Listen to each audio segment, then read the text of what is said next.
Ya. Silakan Bu Faras yang Nah, menanyakan. pertama mungkin boleh sharing untuk dua-duanya ya.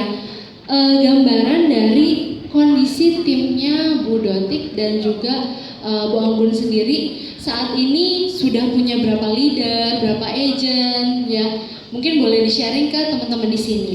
Tapi boleh perkenalan dulu kan karena banyak agent. Tapi nggak perlu lama-lama terus menjawab pertanyaan Bu Faras ya. Boleh. Oke, silakan Bu Dotik. Oke, semangat pagi. Assalamualaikum warahmatullahi wabarakatuh.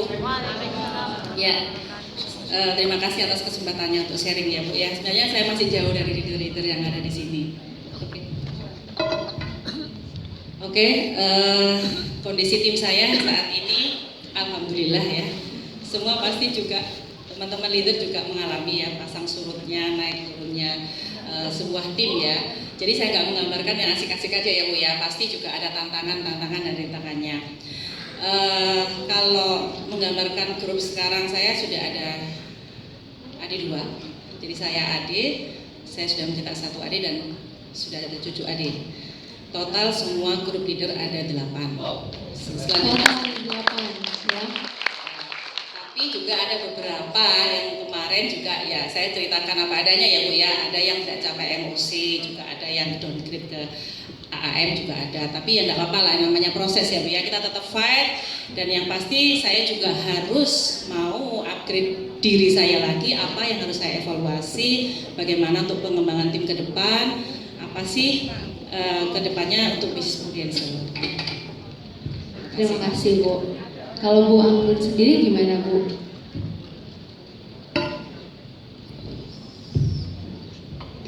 Pakai yang mic itu aja. Oke, selamat pagi teman-teman semua. Pagi. Ya, kenalin saya Anggun teman-teman. Hai Anggun.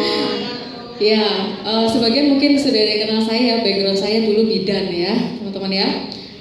Di sini dengan pertanyaan Mbak Faras tadi bagaimana kondisi perkembangan tim saya. Saat ini saya punya 4 AAD di bawah saya. Ya sama ya seperti Bu Dotik ya. Kita memang yang namanya bisnis itu kita tidak bisa yang halus terus ya kayak jalan tol gitu ya. Jalan tol pun juga ada perbaikan seperti itu. Ya sama. Jadi perkembangan tim yang penting dari diri saya sendiri, saya selalu fokus setiap tahun ya. Setiap tahun bagaimana kita cari pasar baru, cari rekrutan baru, dan saat ini memang saya lagi mengembangkan tim di luar Gresik ya teman-teman ya, karena saya pikir di Gresik ini sudah ada AAD saya yang mungkin dia bisa pegang timnya sendiri, sudah harus bisa mandiri. Kemudian untuk saya sendiri, saya sekarang mengembangkan tim di luar kota. Ya, oke. Jumlah AD-nya berapa Bu? 4. Kemudian ada sih yang tidak lolos MOC juga 4 ya. ya.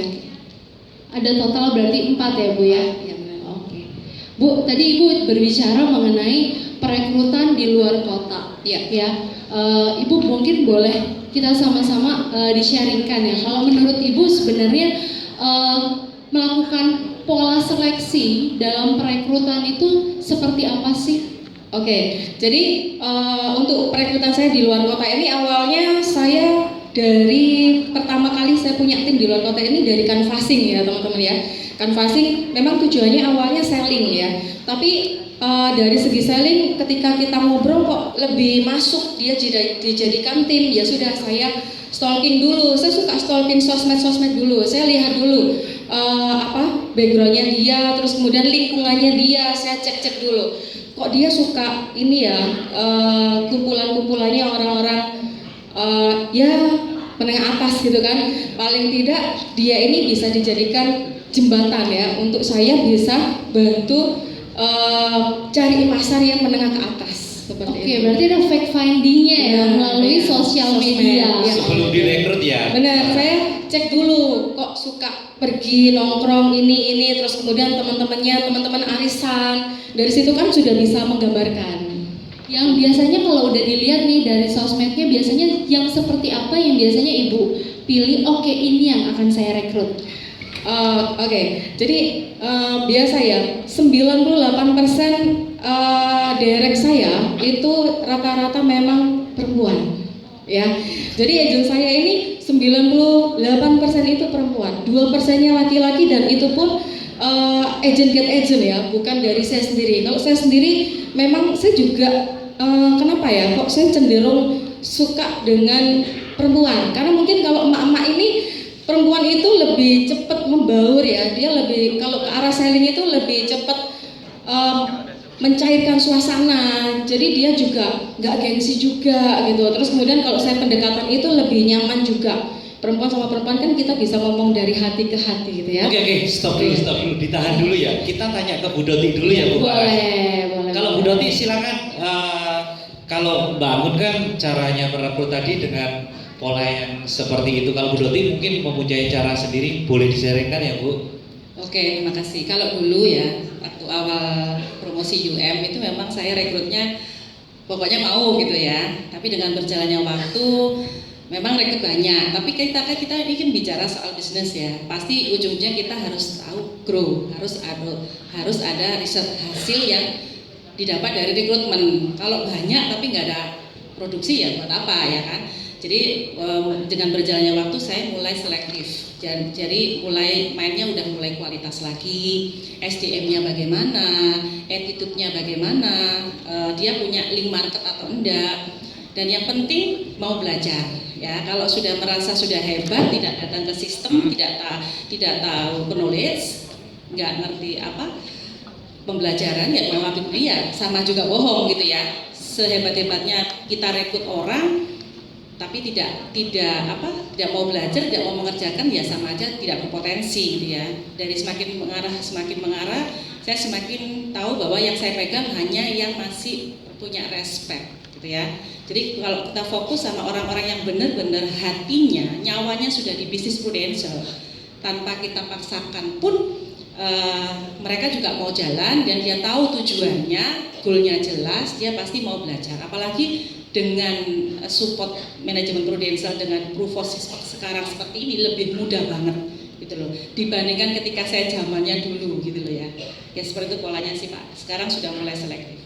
Kalau boleh tanya, kebanyakan tim ibu yang baru ini yang seperti apa Bu? Tadi kalau Bu Anggun kan yang mama ya Bu Faras. Oke, kalau saya ya banyak, laki-laki perempuan banyak sih. Maksudnya seimbang gitu loh ya. Tapi yang sekarang yang di 2019 yang benar-benar saya rekrut sendiri itu memang sudah mulai, saya biasanya dari nasabah-nasabah saya yang sudah klaim, akhirnya kita sudah servicing, kita sudah ada hubungannya sudah baik kayak keluarga, sudah mulai saya kenalkan bisnisnya dan akhirnya tertarik gitu ya.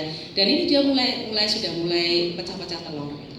Oke, terus kemudian kalau dari Bu Dotik sendiri, setelah merekrut nih, kan kemudian kita masuk bicara mengenai strategi pengembangan tim.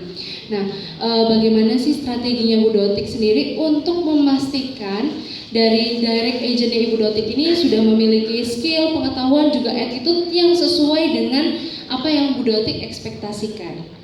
Iya, jadi sementara kalau misalnya masih baru, saya masih pegang sendiri, masih private ya. Sambil ini menfilter gitu ya. Kadang-kadang agent baru kalau masuk ke kantor itu pasti scanning. Oh, orang-orangnya bagaimana tipikal yang ada di agensi. Itu juga berpengaruh ya Bapak Ibu ya. Jadi benar-benar kita jaga kualitas agensi gitu ya. Setelah itu kita arahkan ke sistem tetap ya. Acara training, kalau memang beliaunya benar-benar nggak ada waktu, mungkin karena masih double job, ya saya mau nggak mau harus meluangkan waktu untuk private. 1-2 jam ketemu di mana di luar jam kantor enggak apa-apa. Apalagi sekarang kan pakai, setelahnya saya pantau nanti. Sudah mulai list nama-nama ring 1 dulu yang bisa kita bantu untuk minimal kita sharing, kita ada produk bagus gitu loh. Nah seperti itu. Sambil kita gali tujuannya apa gitu. Kadang kan nggak semua agent tuh yang dicari hanya uang gitu loh ya. Ya karena kita tahu TOD-nya dulu. Apa yang membuat ketidaknyamanannya di tempat sebelumnya. Jadi kita harus tahu TOD-nya dulu dan tahu visi agentnya itu apa gitu ya Bu ya. Betul. Oke. Terus kemudian untuk evaluasinya sendiri, apakah ada evaluasi tertentu untuk dari timnya Bu Dotik misalnya? Ya Mas, dan monitoringnya gitu? Karena kalau tidak kita evaluasi, nggak kita monitoring, kita kewalahan karena tim banyak ya. Oh dari agent baru ini 1 bulan ini apa yang dia kerjakan, kita sudah, yang penting kita sebagai leader atau perekrut kita sudah sampaikan tahapan-tahapannya. Terus gimana? Kalau dianya memang nggak respect, dianya sendiri nggak bisa. Jadi kita kembali juga, kita juga support dia juga feedbacknya gimana. Kalau emang dia ini bener-bener kelihatan kan nanti agent yang kelihatannya bener-bener serius, pasti dia akan kontak tanya-tanya, Bu ini saya bikin proof seperti ini sudah bener nggak? Oh ini coba dievaluasi ya, karena ini anak-anak parent player coba pembagian investasinya lebih bagus atau apa. Jadi sambil tanya-tanya, kelihatan nanti agent yang bener-bener saya pegang terus, tinggal saya pantau gimana hari ini gitu aja. Jadi kita nggak maksa-maksain gitu ya, nanti bikin nggak nyaman juga pasti dia akan keluar. Oke, keren sekali. Oke, Terima tepuk kasih tangan Bu untuk Bu Doti. Doti dong. Beri kelas dong teman-teman ya. Kita tanya yang terakhir untuk Bu Anggun ya. Tadi kan kalau Bu Doti strateginya bisa one on one, private, training. Tapi kan kalau Bu Mbak Anggun gimana ya? Bu Anggun? Oke. Saya juga ini ya, karena rekrutannya juga banyak perempuannya dan ibu-ibu juga. Jadi saya ini selalu lebih menyentuh dia dan keluarganya. Jadi kenapa kok keluarganya juga perlu saya sentuh? Karena supaya keluarganya ini tidak membatasi pola geraknya dia. Nah, kemudian setiap malam itu saya selalu mengadakan kencan ya, kencan sama agent saya. Kencannya ini ya by WA gitu ya. Jadi setiap malam saya selalu bagaimana chat-chat dia gitu kan. Entah ini karena pekerjaan atau di luar pekerjaan, artinya ketika saya menyatu dengan mereka, jadi saya bisa membatasi virus-virus dari luar ya. Karena kan kita nggak tutup mata ya, ini banyak juga yang kena virus juga ya dari luar. Ya kita boleh ya, saya jujur ya, nggak sedikit juga yang quit karena mungkin ada virus dari bisnis yang lain. Nah kalau saya bisa pegang dia dan keluarganya, dia akan selalu memandang saya artinya nanti dia tidak akan pernah punya pikiran untuk keluar dari tim saya. Seperti itu. Jadi gitu sih Pak. Gitu sih.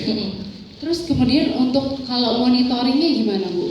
Monitoring setiap 1 minggu, maksimal 2 minggu. Jadi itu monitoringnya santai aja. Jadi saya tidak terlalu menjurus berapa omsetmu, kamu gimana gitu. Supaya mereka juga nggak semakin lari dari saya ya. Jadi ngobrol-ngobrol tapi sedikit disentil-sentil gitu.